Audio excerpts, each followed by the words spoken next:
सत्य ही ईश्वर है और शिव ही सुंदर है।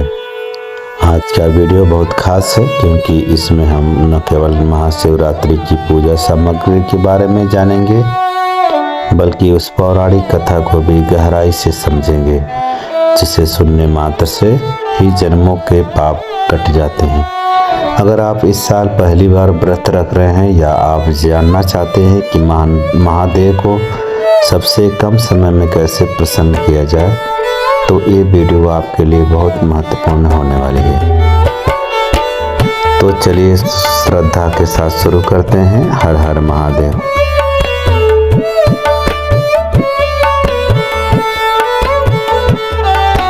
महादेव की पूजा की सबसे बड़ी बात यह है कि वे आशुतोष हैं, यानी कि बहुत जल्दी प्रसन्न होने वाले हैं। उनके लिए किसी कीमती रत्न की जरूरत नहीं। महादेव को बस आपका प्रेम भाव चाहिए, सच्ची श्रद्धा चाहिए। लेकिन शास्त्रोक्त विधि के लिए सामग्री नोट कर लें।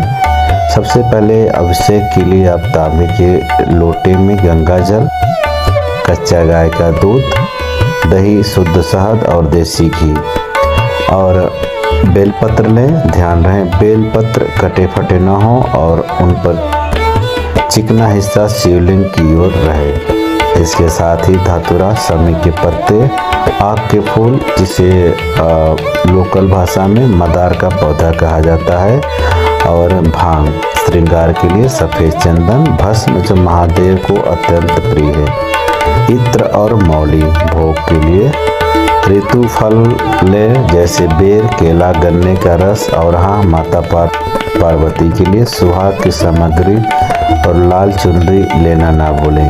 ये सभी चीज़ें एक थाली में सजा कर रख लें।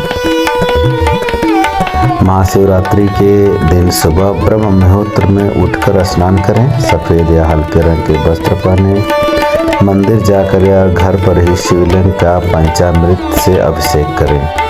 महाशिवरात्रि की सबसे बड़ी महिमा निशिता काल अर्धरात्रि की पूजा में होती है। चारों पहर की पूजा में अलग अलग चीज़ों से अभिषेक किया जाता है। दूध, दही, घी और अंत में शहद। पूरे दिन और रात में ओम नमः शिवाय का मानसिक जाप करते रहें। यदि आप निर्जला व्रत नहीं कर सकते तो फलाहार ले सकते हैं, फल, दूध, साबूदाना ले सकते हैं। शिव की भक्ति का अर्थ केवल कर्मकांड नहीं बल्कि अपने भीतर के विकारों, क्रोध, लोभ और मोह का त्याग करना है। इस शिवरात्रि संकल्प लें कि हम अपने जीवन में शिव जैसी समता और शक्ति दोनों लाएं।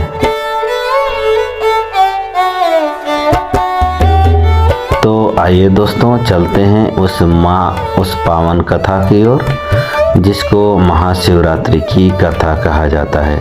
कल्पना कीजिए एक ऐसी रात जब पूरी सृष्टि में एक अलग ही शांति छा जाती है। एक ऐसी रात जब सिर्फ सच्चे मन से लिया गया भगवान शिव का नाम भी अगर जीवन बदल सकता है। लेकिन क्या आपने कभी सोचा है कि महाशिवरात्रि आखिर मनाई क्यों जाती है? क्या है वह कहानी जिसने इस रात को इतना पवित्र बना दिया? एक ऐसी कथा जिसमें प्रेम है, त्याग है, तपस्या है और भक्ति की अद्भुत शक्ति है। बहुत समय पहले की बात है। भगवान शिव की पत्नी माता सती थी जो राजा दक्ष की पुत्री थी। एक बार राजा दक्ष ने एक बहुत बड़ा यज्ञ आयोजित किया। उस यज्ञ में सभी देवताओं और ऋषियों को बुलाया गया लेकिन भगवान शिव को आमंत्रित नहीं किया गया। जब माता सती को इस यज्ञ के बारे में पता चला तो उनके मन में अपने पिता के घर जाने की इच्छा हुई। भगवान शिव ने उन्हें समझाया कि जहाँ सम्मान न हो वहाँ जाना उचित नहीं होता, लेकिन पिता की स्नेह के कारण माता सती यज्ञ में पहुँच गईं। वहाँ पहुँचकर उन्होंने देखा कि पिता भगवान शिव का अपमान कर रहे हैं। यह दृश्य माता सती सहन नहीं कर सकी। उन्हें इतना गहरा दुख हुआ कि उन्होंने उसी यज्ञ की अग्नि में अपने प्राण त्याग दिए।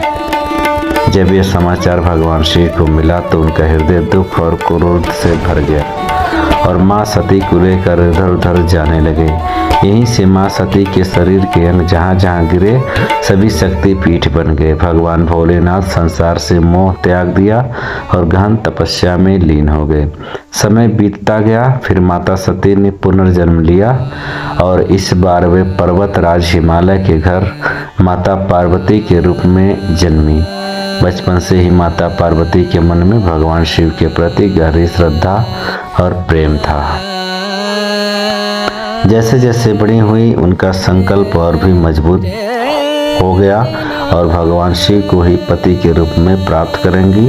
लेकिन भगवान शिव तो तपस्या में लीन थे, उन्हें संसार से कोई मोह नहीं था। तब माता पार्वती ने कठोर तपस्या करने का निश्चय किया। कहा जाता है कि माता पार्वती ने बरसों तक कठिन तप किया। उन्होंने भोजन तक त्याग दिया, कठोर व्रत रखे, फिर पूरी श्रद्धा से भगवान शिव का ध्यान किया। उनकी तपस्या इतनी कठोर थी कि देवता भी आश्चर्य में पड़ गए।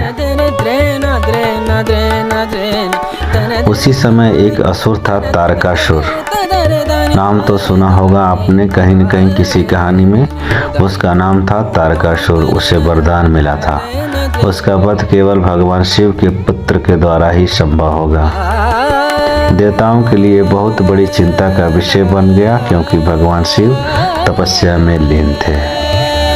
सभी देवताओं ने माता पार्वती की तपस्या में सहायता की और भगवान शिव से प्रार्थना की कि वे विवाह स्वीकार करें। अंततः माता पार्वती की अटूट भक्ति, धैर्य और प्रेम से भगवान शिव प्रसन्न हो गए। उन्होंने माता पार्वती की परीक्षा ली, लेकिन हर परीक्षा में माता पार्वती सफल रही। तब भगवान शिव ने विवाह के लिए सहमति दे दी। फाल्गुन मास की कृष्ण पक्ष के चतुर्दशी की पवित्र रात्रि में भगवान शिव बारात लेकर हिमालय के घर पहुंचे।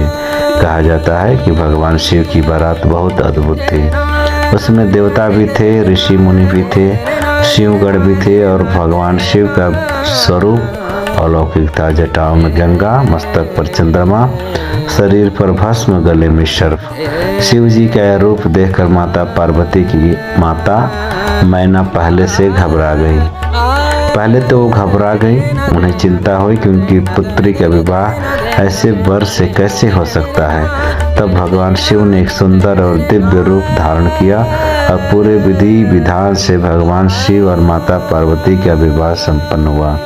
यही पवित्र रात्रि महाशिवरात्रि के रूप में मनाई जाती है।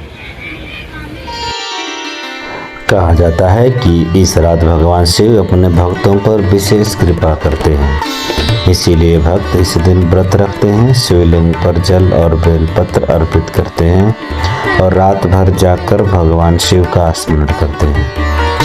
महाशिवरात्रि हमें गहरा संदेश भी देती है कि सच्ची भक्ति कभी व्यर्थ नहीं जाती। धैर्य और विश्वास से असंभव भी संभव हो जाता है और यह है भगवान शिव जैसे भोलेनाथ सच्चे मन से पुकारने पर अवश्य कृपा करते हैं। दोस्तों, यही है महाशिवरात्रि की पवित्र कथा और उसका महत्व। अगर आपको ये कहानी अच्छी लगी हो तो वीडियो को लाइक करें, चैनल को सब्सक्राइब करें और कमेंट में ज़रूर लिखें हर हर महादेव।